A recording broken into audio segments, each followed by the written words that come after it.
Welcome to the last episode of the SDH on USL Championship for 2021. We're going to go back and take a look at a very surprising result that happened at Al Lang Stadium in Tampa and let you go through the end of the season awards and get you ready for the off season, which already has a bit of news attached out of Oklahoma City. We'll get into that in just a little bit. So here's the last game of the year, a stunning result on a large underdog. Orange County SC making their way to Tampa to take on the Rowdies. Tampa Bay Rowdies, the prohibitive favorite going in. Orange County SC having to travel 2,512 miles, if I remember the sign correctly. Here's your highlights from OCSC and Tampa Bay Rowdies, courtesy of ESPN, the USL Championship in YouTube. His first postseason start, his second ever start in the championship. Opening kickoff, we are underway in the USL Championship final. It's the Rowdies hosting Orange County. Good from Fernandez. Guenzati returns. Accra, there's a tackle. Referee points.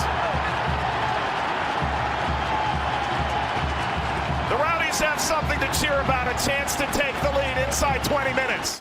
But this strike of the ball might be his most magnificent signature moment. Guenzati, save Rakowski! And the air leaves Al Lang Stadium in one large exhale. Watch the explosion. Actually starts behind the line, step up, low to the right. Join the more than 17 million sports fans who've already discovered trouble. A Rosarita's beat. Orange County opens the scoring. It's Thomas. Uncustomary mistake from Jordan Scarlett, trying to pick out Forrest Lasso to pivot the other direction. Well done by the 10. You can understand, okay, well, if this person on the left-hand side starts to pinch, we know that you're going to see Lawrence White come a little bit higher. Calvillo, Thomas! Alaski actually overloads the space, but Damas, I talked about his physical presence. Be Powers or Kuningas. Kuningas scores! Can you believe it?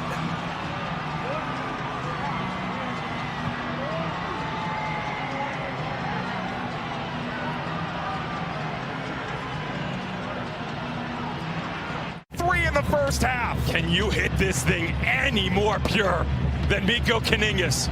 Told you coming in, this was my wild card, and this is why. Score him any which way, but how pretty.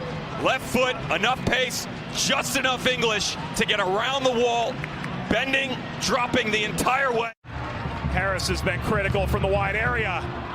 Skies up, Rakowski back toward goal. A heavy ricochet, the Rowdies score! In the second half, moving away from their fans, but moving in the right direction. Late back post run was not there in the first half from Fernandez, but when you pump him onto the front line, clear decision making here. Don't make it more difficult on yourself than you have to. The ball across, comes out for Accra. Ball across and in! But the flag is up, it's offside. It will not count for the Rowdies. Just watch all the bodies, because as you slow it down, the back post run, M. Kasana is in an offside position. We've gone the 4 minutes. Maybe window dressing from here should Tampa Bay get one. Dalgard out of play. And that's full time. The old guard with a new trophy. So that is your result for the last game of the year.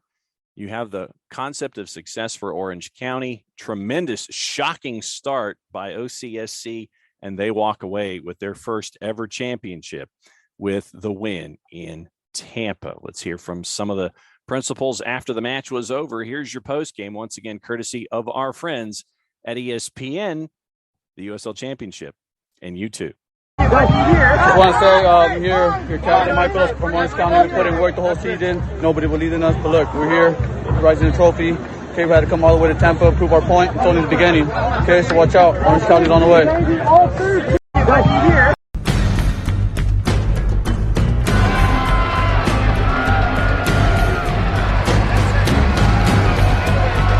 the USL Championship final, it's the Rowdies hosting Orange County.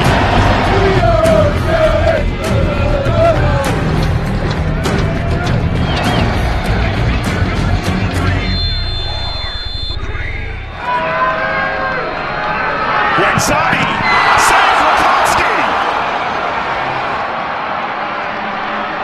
Fans who've already discovered trouble. Arozarena's beat. Orange County opens the scoring. It's Thomas. His 17th of the season. Elvio. Thomas. He's got two.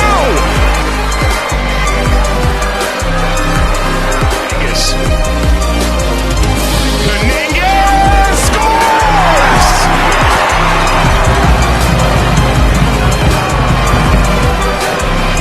And that's full time. The old guard with a new trophy.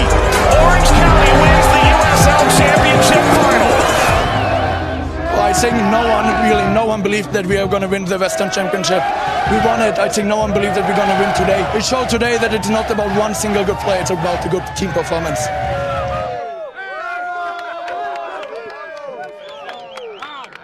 Some of the postseason news that has come out now from USL Championship. Haji Berry, no surprise, named the USL Championship MVP for the season. And with all of the fantastic work that he did for the Colorado Springs Switchbacks, no surprise that one of the prolific goal scorers in USL Championship, equaling the single season scoring record and the first playoff appearance for Colorado Springs since 2016, Haji Berry was named with the league MVP. And remember, the move into downtown Widener Field, another element of the continued growth of Colorado Springs Switchbacks as well. 25 goals, equaling the championship single season scoring record.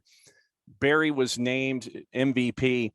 60 career goals, north of 60 now in the championship's regular season, as one of the centerpieces for Colorado Springs and for the league in general. Most disappointing season of his career. 1 goal, 1 assist in 15 appearances at North Carolina FC in the 2020 season. You had moved to Colorado Springs. Michigan Galena, Deshane Beckford, Andre Lewis, new head coach Brendan Burke, equals Cameron Lancaster's record of 25 goals from the 2018 campaign. And here's the math that was involved here. Haji Berry averaged a goal every 111.3 minutes, 5 assists as well. Team high 49 chances, appeared in every single game, tied for second in the league with 61 goals for the team in the regular season. So well done for Haji Berry, named league MVP for the 2021 season. Some of the clubs have already named, they've already had some initial roster moves for the 2022 season. Oakland Roots is one of those clubs. They've announced exercised contract options on keeper Paul Blanchette and Taylor Bailey, defender Kai Green, midfielders Matias Fisor, Ariel Mbumba, and forward Johnny Rodriguez. The 6 joined fellow returnees Memo Diaz, Tarek Murad, Akeem Ward, Mac Ornstill, midfielders Jose Hernandez and Salih Muhammad, who were previously under contract for 2022, as we saw the Roots have their big upset in continuing their growth, getting into the playoffs and scoring an upset on the road as well. So well done for Oakland Roots. El Paso has re-signed a couple of players as well.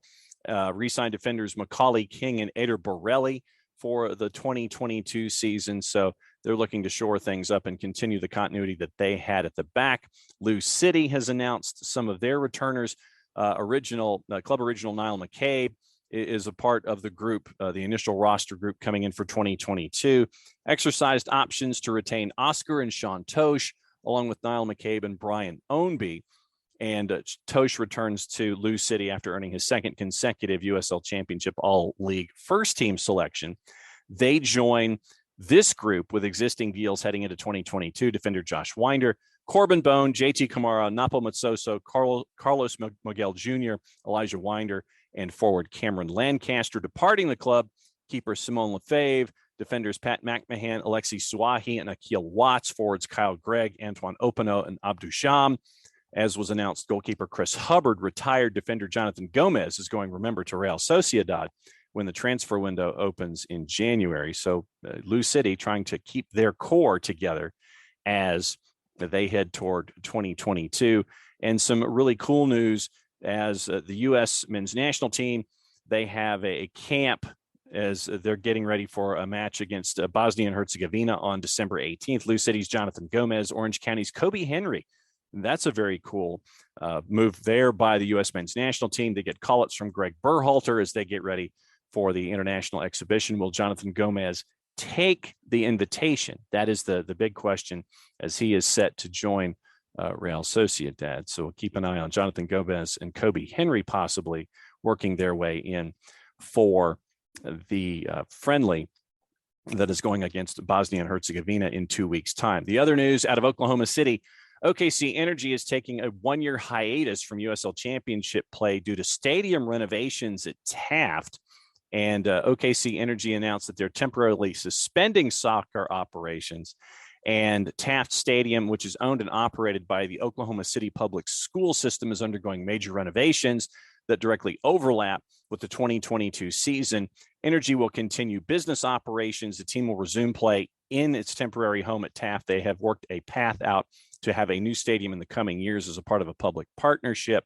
But according to social media and OKC Energy, they did not find out about this timetable until about a week ago. So they've had to, and they could not find an alternate location that would meet specifications on a couple of different levels. So OKC Energy is taking a hiatus from USL Championship for 2022. They'll return in 2023. And if you look on social media, you'll see that it was a surprise to players as well, that something was coming. They didn't know specifically what, but this is the news out of Oklahoma City. So once again, thanks to everyone that has been a part of keeping an eye on USL Championship this year. It's been great to catch up with all the players, all the teams, all the coaches, and all the interviews that we've had all season long as a part of our coverage on SDH. But Orange County SC, your champs here in USL Championship for 2021. 2022 is going to be here before we know it. So we'll keep an eye on all the news that comes across, and we'll keep you posted on all of it as well. That is the last edition of SDH on USL Championship with the new champs named out of the Pacific Division. Play it safe, everybody. Enjoy the offseason. There won't be much of it. We'll be back soon.